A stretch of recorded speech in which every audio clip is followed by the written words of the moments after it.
Hello students, welcome back to பரிப்புநொலி classes. இன்னைக்கு நம்ம கிளாஸ் எதை பத்தினா 11th ஸ்டாண்டர்ட் மேத்ஸ் எக்ஸசைஸ் 3.2ல இருக்க சம்ஸ் எல்லாம் பார்த்துட்டு இருக்கோம். ஸோ எக்ஸாமுக்கு ரிவைஸ் பண்றதுக்கு ஈஸியா இருக்கும்.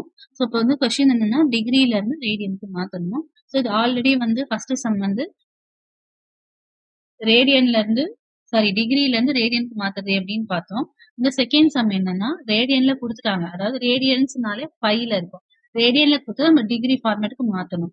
அப்ப பை பை 3. அப்ப எனக்கு டிகிரிக்கு வரணும்னாலே டிகிரினாலே வெறும் டிகிரியா தான், சிம்பிள் டிகிரி சிம்பிள் மட்டும்தான் இருக்கும், பைன்ற எலிமெண்ட்டே இருக்காது. அப்ப நம்ம பை கேன்சல் ஆகணும்னா ஸோ 180 பை பையால மல்டிப்ளை பண்ணணும். அப்ப என்ன ஆகும், பையும் பையும் கேன்சல் ஆயிடும்.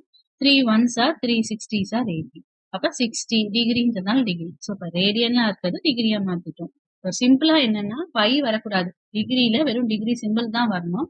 பை வரக்கூடாதுன்னா அப்ப நம்ம இன்வெர்டர்ல எழுதினாதான் பை கேன்சல் ஆகும். வெறும் பை மட்டும் பண்ணலாமான்னா பண்ணக்கூடாது. அப்படி டைரக்டா அப்படி பண்ணோம்னா நமக்கு கொஸ்டினே சேஞ்ச் ஆயிடும். ஸோ அப்ப பை மேல 180 வச்சு பண்ணோம்னா கரெக்டா இருக்கும்.